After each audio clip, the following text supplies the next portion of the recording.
Hello, Solari here with a little video on my Psyker build, which uses the lava beam as a main weapon of choice.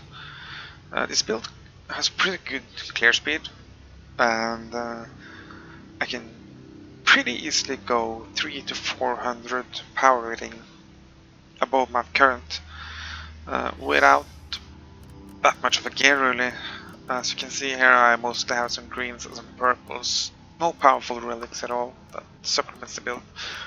Most of the gear is purely for quality levels. I haven't optimized the stats at all, so it could probably be a lot better. So yeah, so let's jump right into it. The class is Psyker, obviously.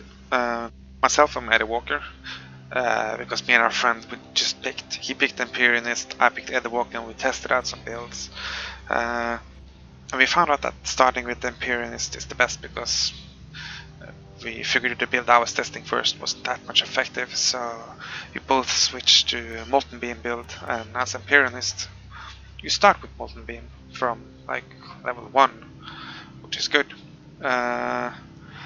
So as you level up, I'd start going here, vulnerability. This is what the build is about, applying vulnerability stacks and debuff stacks on the mobs you hit, which eventually gives you 100% crit chance. As just for starters, try to pick up Psychic Boon as fast as possible. You get it automatically by just applying buffs on yourself, so then you pick this one up, which essentially let you have 100% uptime on all 4 buffs, which we will be running. Anyway, pick this one up as vulnerability, as I said.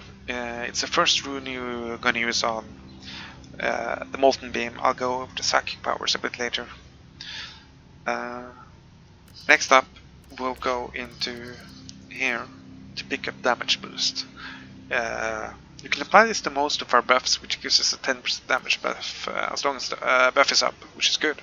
And later on movement speed as well, to increase our clear speed. Once you unlock the second rune slot for your ability, Psychic powers, pick up this one, Armor Piercing, in the debuff 3, Psychic debuff 3, which you apply to Molten Beam. It just melts everything. This gives it 0 armor, this applies vulnerability stacks, everything melts. Following this, we're going to debuff 3. As you can see, I picked a lot here. Start out with going here, top left, into Castigation. This is what gives us 100% crit chance on the Molten Beam in a matter of seconds. Next up, go here into this to reduce the warp heat on our beam. The reason this is so good, this Castigation, is because of our second perk, Ad Hoc Subjugation. As you can see, crits, it puts on an infinite amount of vulnerability stacks, which again give infinite amount of crits. So it stacks up really fast with our other stuff. So you get right up into 80, 90, 100% crit chance really fast. After you got this one and this one, we'll be putting some points into critical to further reduce our heat cost into feeding on pain, and then pick up these to start to get some healing in. After this, we will max debuff to the middle here, so we can get here, so go here, and pick up this one as well, so you can take this. More stacks, more damage. Then I went here to further get some healing, a little bit into defense here, and for the next levels I plan on taking these 3, a bit more HP and gain suppression resist at all times, which is really good, so you won't run out of suppression either. After that I plan on just getting this one, so max out all the main branches here. Don't take any of the side things, because getting to here is exactly level 50 the skill points you have in total. So that's for the skills and leveling. Next up is I can look in here. The last psychic power of this one, because we'll essentially be at very low heat at all times, so it gives us lots of damage. Dump every point into resilience, pretty much. And because we'll be standing a lot still, for the Inoculator, try to pick up. The main point here is getting this one. Restores 75% of max suppression resist. Blood Bomb is really good as well. If you don't, this is a pretty high level, so this one works. 10% of max HP early, and you can switch to this one later if you need to. But the main point is here having some healing and getting max suppression resist right away in case you're under heavy fire, because then you can just burn out the rest while you take the suppression. Getting stunned is the death of this build, because then you lose all your buffs and you're just sitting there, no damage reduction. So yeah. Moving on to psychic powers. We'll be using 4 buffs and 1 attack, really. Fire Form to take care of all the small trash that comes close to you, gives you some damage reduction, etc. Divine Shot for level 21. Before level 21 you can use Endurance here. For most we will go, for Fire Form we will go with increased skill duration, combined with the perk that doubles the duration as well. We will have 100% uptime on all these 4 buffs, especially with we need the skill duration here on Fire Form, and we take damage, movement speed for Divine Shot, damage, speed, skill effectiveness. Skill effectiveness, damage, movement speed, same here. This one can't have the plus damage, so it just takes some warp resistance instead. For the Molten Beam, in the end, we have prioritize vulnerability first, then armor piercing, then skill effectiveness. To unlock this 4th slot here, we need to be using Warpbind armor, which you can see here gives us an extra skill slot instead of like grenade and armor, void, shield, mines, and stuff like that. It's a choice to make, but we really need the 4th skill shot. It adds up a lot on the damage. That's pretty much the essentials of the build.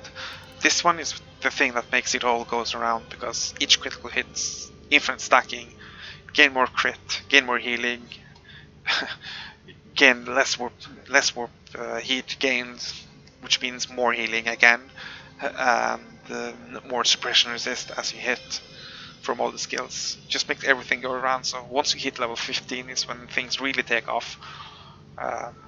Then once you get the 3rd perk on level 30, it's just everything just adds up together nicely. Yeah. So that's the fastest way to level by far is just do the whole campaign, just campaign missions. Save up all your fate points. Once the campaign ends, you will be stuck doing missions that doesn't really give much XP. Unless they're fate missions, which is from the turret missions here. So save up all your fate so you can just spam the crap out of it, because this build does this really fast. Take this one, because then you get assassination mission, which makes it pretty easy, as you'll see. Take this one just for 10% more XP, and this one for 5% more XP, and it gives you some fate points back. This will create a map. Assassination, kill 3 marked targets on the snow map. It lets you skip everything pretty consistently, and it gives you roughly 50% of a level regardless of what level you are, because this scales with level, and you can do it really freaking fast.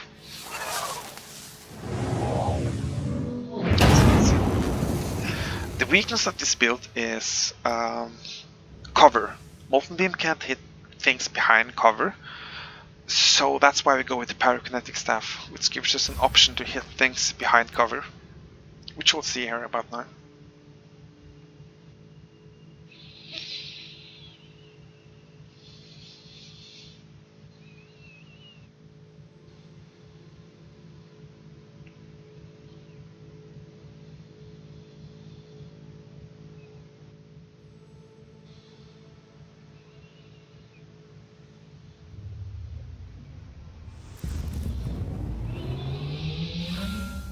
Strategic So, targets located in the area. buff up. With a surgical strike, See, we they have can double break duration, their chain so of they command Off and with you. harvest valuable goes at the same data. time with how long they last.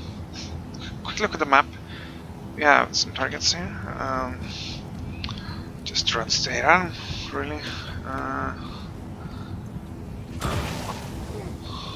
don't think we need to use our beam for this. Just, so we're gonna skip most of the mobs. We have to kill a few, obviously. Here's a villain in armor. Break. So much for that. Yeah, this is dangerous. The thing that kills you the most is these post-death explosions. They are quite fast. This one is sort of behind covers. Just quickly dispose of that. As you can see, this gets hairy. Okay, this might be a bit bad. I usually try not to pull these, as they're quite nasty. Oh shit, yeah, I'm gonna die. Yeah, sure, obviously. This is a pretty shitty map. So many patrolling mobs. I think I'll just go around the other way. Nothing can withstand that really, no matter what build you go. Let's see if we can find a better way to go around here. As you can see, it kills mobs crazy fast. This is an armored villain. Pretty much just dies instantly. There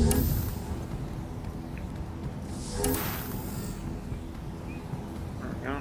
Coming up on this boss mob thing here. Witness my power. This is taking out things. This is why we are suppression resist, by the way, as you can see as we go. The feeling on the repression resist. That was the commander. Target deletion complete. So it just deletes everything. Negative singularity Cover, so we can't really hit them. The pyrokinetic thing.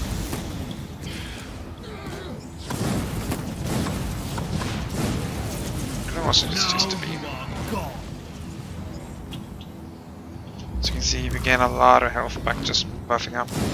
This we gain from there. There we go. Beyond cover. What's going on? See here. I am the sanctioned flame. It's a pretty nasty map. You see the patrols there, they are quite deadly.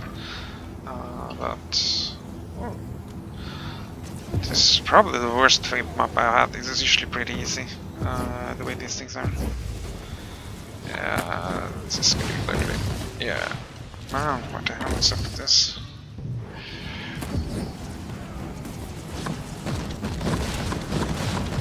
I will rip your mind into shreds. Special bosses. I don't know. It's this. See, just look at the map here. That's pretty scary.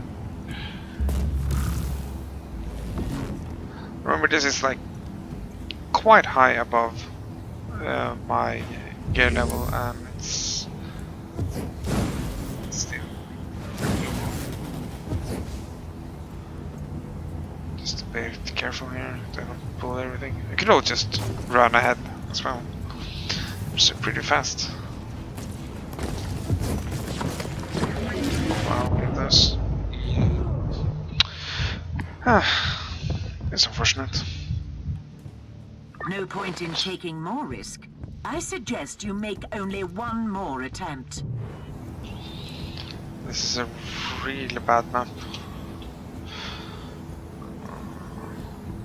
So many patrolling nasties.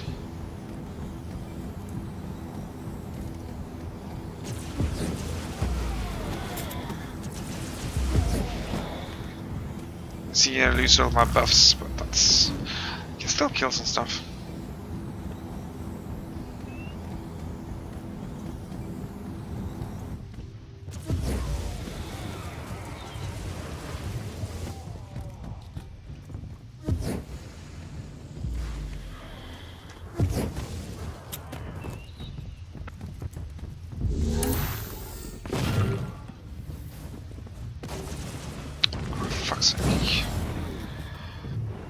hell is this? Where's all these sick mobs coming from? As you can see here, HP just vanishes. That's a testament to the builder related to how sick damage.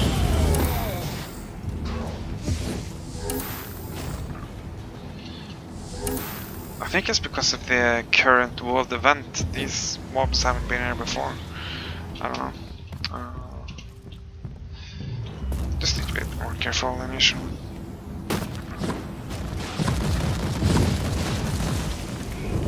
Repent! Commander, Assessment complete. let's just get out of here. Mission is a success. Inloading data construct. So, given the blundering where we miss pulling and such, you can see the power of the build. Normally this goes in 3 to 4 minutes, so high speeding through everything. Nice. And level up. So you see here it's about for 10k XP, 9k XP to 1 level, and one of these turrets gives let's see, yeah, so you get 50% of the of a level pretty much every time you do this. Can do another one, see if it goes a bit better. Still made it, not much effort. If I was a bit more careful, I could probably just ignore most of the really large packs, because that's a somewhat weakness of the build. Let's see here, a lot of damage, extra damage suffered.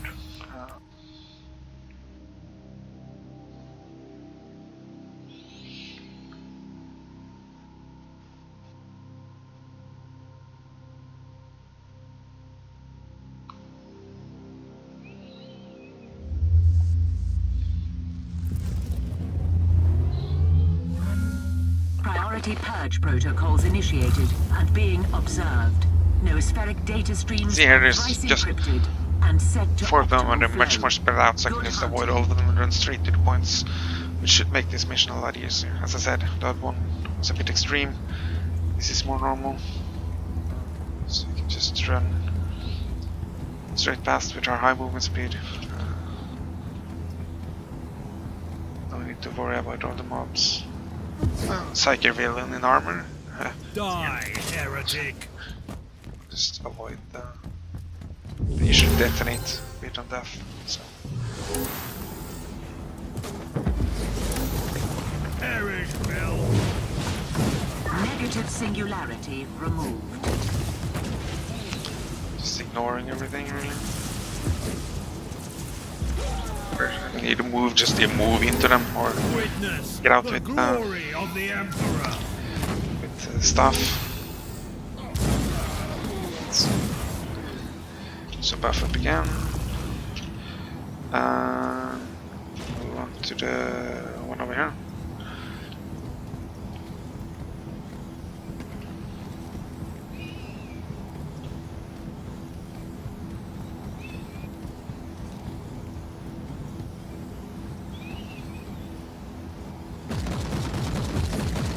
First, to avoid suppression resistant things. Oh, that's the commander. Undesired variable See here. removed. Now we have the pre-used setup I'm used to, where just things happens pretty easily. Then we'll just move on to the last one.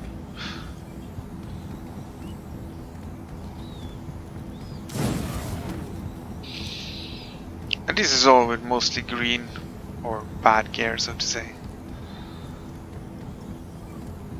Avoid the patrol, death patrols over here.